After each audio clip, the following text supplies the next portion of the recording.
guys, this is Jack, and today we're going to be talking about Wicked for Good.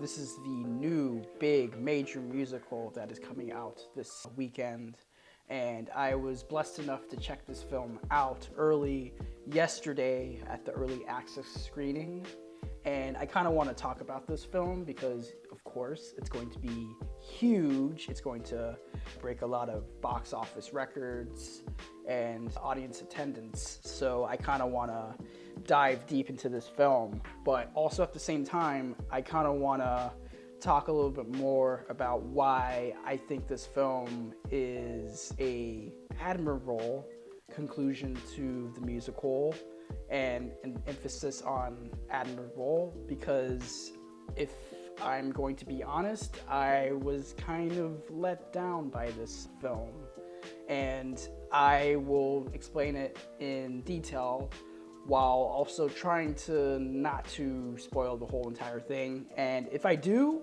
I'll put the little spoiler alert notification here in this video along with like the timestamps, so you can kind of play around with the timestamps in this video. But I also want to kind of intro this video by saying that some of the stuff that I've been seeing on the internet as far as the response to this film has been pretty crazy. I'm not gonna lie. Most of the reactions are coming out of the mega fans of this musical, and some of them are either mixed or just completely highly positive. And most of like the mixed responses are coming from people who have a problem with the overall narrative of the second part of this film, and that kind of attributes to the actual musical, which had lots of problems with the second part of the musical, mainly because of the way some of the songs are constructed and the darker tone of the film. But again, I will kind of go deeper into that. But I also want to say that the reactions from fans who are very crazy and are trying to make kind of like a crazy bullying tactics, I should say, coming from like the stands. What I'm trying to say is basically chill out for a bit. It's only movie. It's only game. Why you have to be mad? If you don't like the movie, just talk about it in a very constructive way. Don't attack people who aren't enjoying the film, who actually have the say of saying like, hey, like I don't like this movie, XYZ. Just be respectful. That's all we do here as far as talking about movies, is we just have some fun, we talk about the movies, and we just go about our day. But yeah, again, I think just chill out for a bit. And I say that because now I'm gonna go deep into this movie and talk about it, and then eventually get to the point where I will kind of talk about my frustrations with the film. But yeah, let's get into Wicked for Good. So with Wicked for Good, basically it follows a couple years after the first events of the first movie, where you're following Glenda and Alphaba, played by Cynthia Erivo and Ariana Grande, and both of them are split apart. Glenda, Ariana Grande, is now the Princess of Oz, and she is the face of Oz. She's the image of Oz. And in the background, Madame Marble, played by Michelle Yeoh, is pulling all the strings and is trying to manipulate the people of Oz to believe that Glenda is the bad witch and the witch who is trying to destroy Oz as a whole. And the wizard, Jeff Goldblum, is in the background for most of his film as he's crashing out and is trying to keep his status as the Wizard of Oz. And in the background, especially from what you see in the trailers, it's not really a spoiler.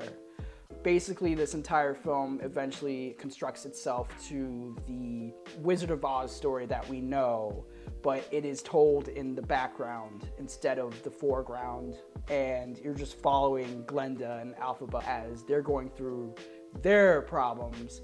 But in the background, you see Dorothy, you see the Tin Man, you see the Cowardly Lion, a Scarecrow, all of them doing their mission, but you don't follow them. Instead, you follow Glenda and Alphaba, and that's the entire point of Wicked, is you're following these two characters who have a different perspective of a story that we already know. So let me start by saying I completely agree with Jonathan Fuji, his criticism with the whole entire franchise being kind of like a Marvel movie. We need to be consistent as a society. Marvel movies rightly get called out for having horrific visuals. They talk about how gray and bland and flat it all looks. And Wicked falls into that. And back then, like last year, when the first part came out, I kind of took that criticism out of my head because I thought the film was more constructed as a traditional musical, the first part.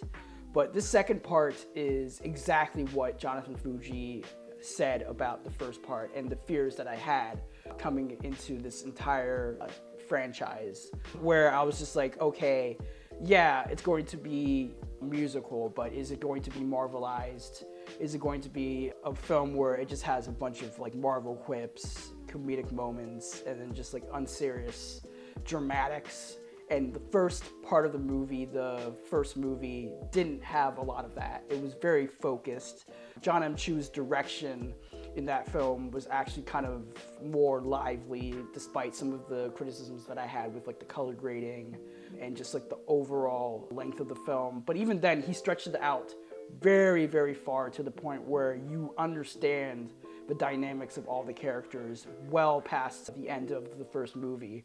And of course, the climax ends with Defying Gravity, the big show number that is probably one of the best songs in the entire musical. So now you follow with the second film, where Defying Gravity is reprised in some of the sections using some of the songs, but also there's other reprises of like the other songs from the first film, and some new songs that are kind of in my opinion. But aside from like For Good and the other song where Cynthia is singing in the witch's lair, I can't remember the song off the top of my head. But yeah, of course, me personally, like, I'm more of a movie musical fan. I haven't seen a lot of big Broadway shows on stage, and I've never seen Wicked on stage, so this is the experience where I'm watching the film as it is, not knowing what exactly is going to happen and how the film is going to end. So watching it yesterday, I felt very mixed by it. It's probably because of the way John M. Chu tries to pull everything from The Wizard of Oz, all the iconography, all the references, and tries to speed run the whole entire thing. And there is no like missed beat or any stoppage where you're actually taking your time to really understand more about the dynamics between Glenda and Alphaba. It's just like, okay, you already know what's going to happen, so let's go all out. And I think the all out of it took its time, and it also kind of created a really middling feature. But I think, again, it's probably because of John M. Chu's direction. He's really trying hard to make the material work in this type of scenario with splitting the entire musical into two parts. And you can tell right away that like the second half of this film and this musical is just, it's not cooking, bro. And again, just going back, I think John M. Chu, like his direction in this, like especially some of like the musical staging is just very clunky, especially with one of the songs with Jeff Goldblum as the wizard. There's a moment where if you kind of feel like it's going to like start with like a big showy choreographed musical scene, but instead it's very restrained. There's not a lot of movement to the camera, and even then there's only like flourishes of like colors like moving around, but even then it's very restrained and kind of like clunky. So most of those musical scenes feel that way, where most of the musical scenes are fully CGI.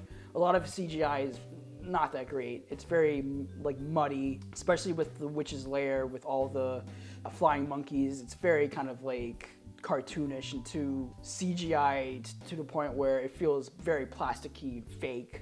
But even then, Cynthia Erivo, like her performance in this film, even with all the CG going like in and out of her area, like she actually fully commits, and you really believe all the stuff that's happening on screen with her, and especially Ariana Grande, which even though I'm kind of a bit more mixed with her performance as a whole in this entire second film, I still think her performance is still serviceable. There's moments where you really feel for Glenda, even though her character reintroduces the whole idea of her not being able to do magic as her peers can do. So it reinforces that entire thematic, especially in the beginning where it flashes back to young Glenda at this like birthday party and she can't do a trick. And it's kind of like a thing where her mother just comforts her and says like, it's okay, it's whatever. But it reinforces and like ham-fists you with that thematic. So it kind of gets really grating when you understand and know that when it's already been explained in the last movie. So it's kind of like a retread, and a lot of the stuff is retreadable, especially when it gets deeper into the animal rights side plot, which is kind of like sidelined in the second part. It was built in the first film where you see the animals who can't talk or are starting to lose to talk, and you see also the wizard trying to ban the animals and force them to leave Oz, and you get a glimpse of that in the second film, but it isn't to a point where it's overplayed or it's not shown in its entirety. Instead, it's just like, oh yeah, the animals are leaving, we gotta go, goodbye. And it's just like, wait a minute, there's something that we could do here. We can lean into that, but the film doesn't want to do that. It wants to rush itself to the ending of the film.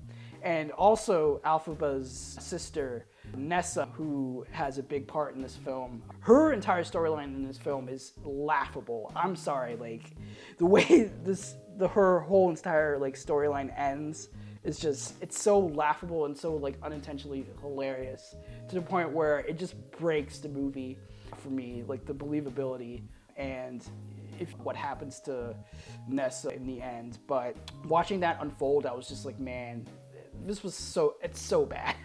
And what's even worse is Michelle Yeoh's performance in this film. Probably one of the most baffling casting choices that I've seen in the past couple of years. And I was willing to kind of like take it in the first film where Madame Marble is trying to be the manipulator, the type of person who's trying to pull all the strings in the background to cause all of Oz to turn on Alphaba. And in the first part, I was just like, okay, maybe it's going to build in the second film and it's going to play up a little bit better here. But nah, it doesn't. In fact, I think Michelle Yeoh's performance in this film is way worse than the performance in the last film. She's cranky, she's very screechy, and 95% of her dialogue is just relegated to her screaming that, oh, the wicked witch of the West is evil, like, we gotta kill her, bro. And that's like mostly her lines, like 95% of the time. And other than that, when she starts singing, like, she's off key. She's literally just like J-Lo. But yeah, man, like, Michelle Yeoh's performance in this was not great. And this is coming from someone who's a huge fan of like Michelle Yeoh's works. So just watching it, I was just like, man, like, she's not giving. But aside from all of that, I think the third act of this film is completely rushed and completely just trying to wrap everything up in a sequential order and in a very ineffective order, as once we get to like the third act of the film finally pulls in all of the Wizard of Oz references and tries to recreate the iconic movie. And now this is where I kind of spoil the rest of the movie, so let's get into spoilers. Spoiler alert. So yeah, basically in the third act, way before I kind of go like deep into the third act, Jonathan Bailey's character is basically at a point where he's the military officer, he's the leader of the military, and he's trying to court Alphaba to stop what she's doing and be on the side of the wizard. But then eventually he kind of has a change of heart in the end of the first act of the movie, and he's just like, okay, well, I'm gonna run off with Alphaba and we're gonna fall in love. And even before that, Ethan Slater's character Bach turns into the Tin Man after Alphaba tries to help her sister out with being content with her disability, but eventually Nessa is very belligerent and bitchy, and she tries to cast a spell on Bach, and Bach turns into the Tin Man, and then from there, the whole Wizard of Oz story comes to brew in the background. And you have that kind of narrative in the background. You also have Jonathan Bailey's character who's trying to help everybody out.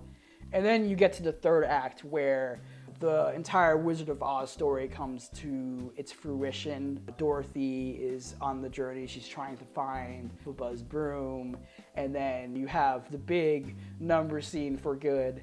And Glenda and Elphaba are trying to work it out on the remix, as the kids say. But then at the end of the film, they come to terms of their reality and they hug each other, and Glenda goes off her ways and Elphaba tries to fight off Dorothy, and she of course gets thrown with the water and melts away. And that causes Glenda to react very sadly and tries to bring Oz together as a whole. But even after all of that happens, and even when Glenda tries to bring Oz back to its normalcy, she also understands and knows that the wizard needs to kind of like leave and go away, because if he continues to stay in Oz, like the whole facade of him not being able to be the wizard that people know and care about is going to fade away. So he leaves, the wizard leaves. Glenda actually knows that the wizard has birthed Elphaba with the green elixir from that night. He's the one who created Elphaba. And that was the first twist. I was just like, wait a minute. You could have introduced this kind of thematic narrative in the middle of the film, and it would have actually heightened the dramatics. It actually could have helped a lot with the whole dynamic between Elphaba, the wizard, Glenda, and Madame Marble. And that just doesn't happen in this film. It ends in that way, and you're just like, what? And then even after the fact, you finally learn that Elphaba actually survived from the attack of Dorothy. And instead, Elphaba drops down to a secret latch under the floor, and she runs off with Jonathan Bailey's character. And the film ends with Jonathan Bailey and Cynthia Erivo leaving Oz, and they're in this like dune desert. And the film ends in that way, and Glenda is content with all the stuff that happened to her, and she's ready to be the Wicked Witch of the East, or the Wicked Witch of whatever the fuck. But yeah, man, listen, I was just very disappointed by the way this film wrapped up. I think John M. Chu, his juice just completely depleted with the second half, and I think he only relied heavily on just the performances, and the performances 99% of the time is great, aside from Michelle Yeoh. But he was just like, okay, well, the performances will save itself in the edit, and you can tell right away that the edit was very choppy and just going through the motions. And yeah, I was just completely disappointed how the film just completely wraps itself up. But even then, I think I got most of the performances out of the film instead of the actual film itself, and it's kind of weird to say that, but I'm going to give it a light 3.5 out of 5, and it's probably because it's still competent. It's still a very flashy musical, despite some of the middling and mixed musical direction and some of the storylines that don't go anywhere past the Wizard of Oz story. And yeah, and the performances again are really, really good aside from Michelle Yeoh. But yeah, 3.5 out of 5, and that's the best I can do. As far as awards goes, right now, there's kind of like this weird kind of vibe that's going on right now with this film. The movie, the ratings on Rotten Tomatoes, Metacritic, have kind of like fallen down a bit. It's far lesser than the first part, which was raves. Now you're seeing critics who watched the first film, really like it, and now watch the second one and agree with all the ideas of this film kind of losing itself out of control, with the second part of the musical being kind of mid. So it's right now a little bit low. The Metacritic's a little bit low. It's in the yellow. And I'm kind of in a little flip-flop situation where this doesn't really need to be nominated for Best Picture. It can just go with like the technical categories and Best Actress and Best Supporting Actress and call it a day. But I would not be surprised if this misses Best Picture, instead goes to another international slot like No Other Choice or The Secret Agent, and maybe Avatar 3 being the safe blockbuster that just stays in the Best Picture 10 because it's Avatar and you never doubt James Cameron. But I wouldn't be shocked if this misses Best Picture.